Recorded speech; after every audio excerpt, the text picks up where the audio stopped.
Good morning children. Welcome to our Malayalam class. ഇന്ന് നമുക്ക് പാഠം 9 പഠിക്കേണ്ടത്. മുല്ല എന്ന പാഠം. അതൊരു നാടൻ പാട്ടാണ്. അപ്പോൾ നമുക്ക് അതിലേക്ക് പോകാം. അതിനു മുമ്പ് പാഠം 8 എടുത്തില്ലല്ലോ എന്ന് ഇപ്പോൾ നിങ്ങൾക്ക് തോന്നുന്നുണ്ടാവും. പാഠം 8 നമുക്ക് പഠിക്കാനില്ല. അതുകൊണ്ട് അതോർത്ത് ആരും ടെൻഷൻ അടിക്കണ്ട. ഇത് നോക്കാം. പാഠം 9 മുല്ല. ഇന്നലെ ഞാനൊരു മുല്ല നട്ടു, മുല്ലയ്ക്ക് മുക്കുടം വെള്ളം കോരി, മുല്ലമേൽ മുന്നാഴി പൂവും ചൊരിഞ്ഞു, ഏതിലിറുക്കേണം മുല്ലപ്പൂവ്. അപ്പോൾ മുല്ല എന്ന നാടൻ പാട്ടിൻ്റെ അർത്ഥം നോക്കാം. ഇന്നലെ ഞാൻ ഒരു മുല്ല നട്ടു. ആദ്യത്തെ വരിയിൽ പ്രത്യേകിച്ചൊന്നും പറയാനില്ല. അതിൽ പറഞ്ഞ പോലെ തന്നെ ഞാൻ ഇന്നലെ ഒരു മുല്ല നട്ടു. 3 കുടം മുല്ലയ്ക്ക് മുക്കുടം വെള്ളം കോരി. എന്താണ് ആ വരിയുടെ അർത്ഥം?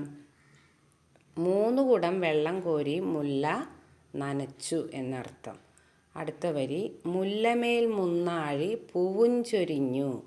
മുല്ലയിൽ 3 നാഴി പൂവ് വിരിഞ്ഞു എന്നർത്ഥം. അടുത്തത് ഏതിലിറുക്കേണം മുല്ലപ്പൂവ്. ഏതിലാണ് മുല്ലപ്പൂവ് ഇറുക്കേണ്ടത്, അതായത് പറിച്ചിടേണ്ടത് എന്നാണ് കുട്ടി ചോദിക്കുന്നത്. അടുത്ത വരി നോക്കിയേ. മടിയിലിറുത്തിട്ടാൽ മയങ്ങും പൂവ്, കുട്ടയിലിറുത്തിട്ടാൽ മയങ്ങും പൂവ്. അപ്പോൾ എന്താണ് ഈ 2 വരിയിൽ പറയുന്നത്? മുല്ലപ്പൂവ് പറിച്ച് മടിയിലിട്ടാൽ അത് മയങ്ങിപ്പോകും. മയങ്ങുക എന്ന് പറഞ്ഞാൽ ഉറങ്ങുക, വാടിപ്പോകും എന്ന് അർത്ഥം. മുല്ലപ്പൂവ് ഇറുത്ത് മടിയിലിട്ടാൽ അത് മയങ്ങിപ്പോവും. കുട്ടയിലാണ് അടർത്തിയിടുന്നതെങ്കിലും പൂവ് മയങ്ങിപ്പോവും. കുട്ടയിൽ ഇറുത്തിട്ടാലും അത് മയങ്ങിപ്പോവുമെന്നാണ് കുട്ടി പറയുന്നത്. പിന്നെന്താണ് പറയുന്നത്? വെള്ളിത്തളിക വെളുക്കെ തേച്ചു, തളിക നിറയോളം പൂക്കളിറുത്തു. വെള്ളിത്തളിക എന്ന് പറഞ്ഞാൽ വെള്ളി കൊണ്ട് ഉണ്ടാക്കിയ പാത്രം. വെള്ളിത്തളിക, തളിക എന്ന് പറഞ്ഞാൽ തട്ടം അല്ലെങ്കിൽ പാത്രം എന്നർത്ഥം. വെളുക്കെ തേച്ച്, നന്നായി വെളുക്കുന്നത് വരെ വെള്ളി കൊണ്ടുണ്ടാക്കിയ പാത്രം നന്നായി വെളുക്കെ തേച്ചു, നന്നായി തേച്ച് തളിക നിറയോളം പൂക്കളിറുത്തു. വെള്ളിത്തളിക തേച്ച് മിനുക്കി തളികയിൽ നിറച്ച് പൂക്കളിറുത്ത് കൂട്ടി. അതായത് കുട്ടി പൂക്കളിറുത്ത് അതിൽ പറിച്ചിട്ടു എന്നർത്ഥം. ലാസ്റ്റ് ലൈൻ മേനിക്ക് നല്ലൊരു മാല കെട്ടി ആർക്കാർക്ക് ഞാനിതു കാഴ്ചവെക്കും. മേനിക്ക് നല്ലൊരു മാല ഞാൻ കോർത്തു വെച്ചു. പക്ഷേ നല്ല ഭംഗിയിൽ ഒരു മാല ഞാൻ കോർത്ത് കെട്ടി എങ്കിൽ പക്ഷേ ആർക്കാണ് ഞാൻ ഈ മാല കാഴ്ചവെക്കുക എന്നാണ് കുട്ടിയുടെ സംശയം. കുട്ടി മാലയൊക്കെ നന്നായി കോർത്തു. ഇനി ഞാൻ ഇതാർക്ക് കാഴ്ചവെക്കും? അപ്പോൾ ആർക്കാണ് നമ്മൾ മാല കോർത്ത് പൂവൊക്കെ കോർത്ത് കെട്ടിയിടാറ്? നമ്മുടെ വിശ്വാസത്തിലുള്ള ഈശ്വരൻ്റെ മുമ്പിലാണ് നമ്മൾ മാലയൊക്കെ കോർത്തിടാറ് അല്ലേ? അപ്പം അതുപോലെ കുട്ടിയും ഈശ്വരന് മാല കോർത്ത് ഇട്ടിട്ടുണ്ടാവും. കുട്ടി ആർക്കാർക്ക് കാഴ്ചവെച്ചു എന്ന് ചോദിക്കുന്നത് ഈശ്വരനായിരിക്കും കുട്ടി കാഴ്ചവെച്ചത്. അപ്പോൾ ഇതൊരു നാടൻ പാട്ടാണ്. അതുകൊണ്ട് തന്നെ നമുക്ക് ആദ്യത്തെ 4 വരി പഠിക്കാൻ ഇല്ല. ആരും ഇനി അത് കാണാതെ പഠിക്കണ്ട. പക്ഷേ ഇത് വായിക്കാൻ എല്ലാവരും പഠിക്കണം. ഓക്കെ. അപ്പം 4 വരി എഴുതി പഠിക്കാനില്ല. ഇത് നാടൻ പാട്ടായതുകൊണ്ട്. ഇനി നമുക്ക് അടുത്ത പഠന പ്രവർത്തനത്തിലേക്ക് പോവാം. പേജ് നമ്പർ 36 പഠന പ്രവർത്തനങ്ങൾ അർത്ഥമെഴുതുക തുടങ്ങി നോക്കാം. അർത്ഥമെഴുതുക. മുക്കുടം. മുക്കുടം എന്ന് പറഞ്ഞാൽ 3 കുടം എന്നാണ് അർത്ഥം. മുക്കുടം 3 കുടം. അടുത്തത് തളിക, തട്ടം അല്ലെങ്കിൽ പാത്രം. തട്ടം അല്ലെങ്കിൽ പാത്രം. 2 പര്യായം എഴുതുക. വെള്ളം പര്യായം. സലിലം വാരി.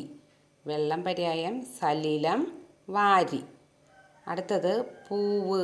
പൂവ് പര്യായം സുമം മലർ. പൂവ് പര്യായം സുമർ മലർ. ഇത് നമ്മൾ പഠിച്ചതാണല്ലേ പൂവ് പര്യായം. അടുത്തത് ഒറ്റവാക്ക് എഴുതുക. വെള്ളി കൊണ്ടുള്ള തളിക. വെള്ളി കൊണ്ടുള്ള തളികയുടെ ഒറ്റവാക്ക് വെള്ളിത്തളിക. എന്താണ് ഉത്തരം? വെള്ളിത്തളിക.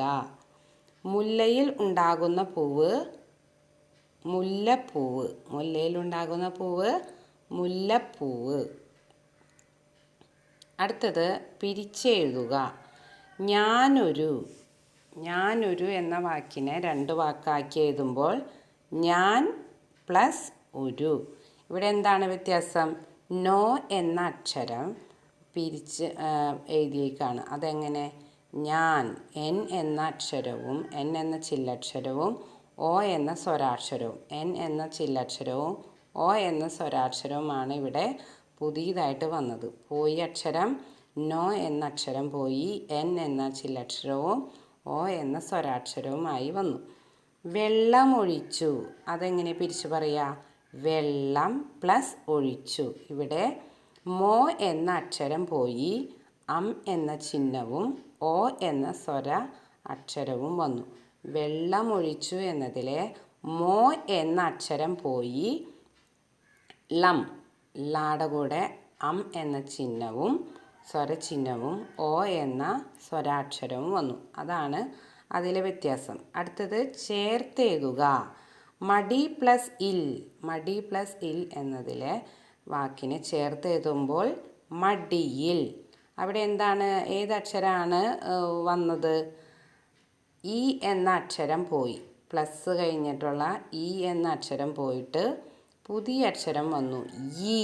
മടിയിൽ ഈ എന്ന പുതിയ അക്ഷരം വന്നു.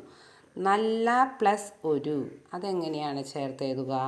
നല്ലൊരു. അവിടെ ലായും ഓയും. ല എന്നത് ചോദ്യത്തിലെ ലായും ഓയും ചേർന്ന് ലോ എന്ന പുതിയ അക്ഷരം വന്നു. ലോ. നല്ലൊരു. ഓക്കെ. അടുത്തത് ഉത്തരം എഴുതുക. കുട്ടി ഇന്നലെ എന്താണ് നട്ടത്? നമ്മൾ നാടൻ പാട്ട് വായിച്ചപ്പോൾ കണ്ടു. കുട്ടി ഇന്നലെ എന്താണ് നട്ടത്? കുട്ടി ഇന്നലെ മുല്ലയാണ് നട്ടത്. 2. മുല്ലയ്ക്ക് കുട്ടി എത്ര കുടം വെള്ളമാണ് ഒഴിച്ചത്? മുല്ലയ്ക്ക് കുട്ടി 3 കുടം വെള്ളമാണ് ഒഴിച്ചത്. അടുത്തത് എന്തെല്ലാം ചെയ്താണ് കുട്ടി മേനിക്കു നല്ലൊരു മാല കെട്ടിയത്? എങ്ങനെയാണ് കുട്ടി മേനിക്ക് നല്ലൊരു മാല കെട്ടിയതെന്ന് പറഞ്ഞിരിക്കുന്നത്? വെള്ളിത്തളിക വെളുക്കെ തേച്ചു തളിക നിറയെ പൂക്കളിറുത്തുമാണ് കുട്ടി മേനിക്കു നല്ലൊരു മാല കെട്ടിയത്. അപ്പം എങ്ങനെയാണ്? വെള്ളിത്തളിക വെളുക്കെ തേച്ച് തളിക നിറയെ പൂക്കളിറുത്തുമാണ് കുട്ടി മേനിക്ക് നല്ലൊരു മാല കെട്ടിയത്. അപ്പോൾ ഇത് എളുപ്പമാണ്.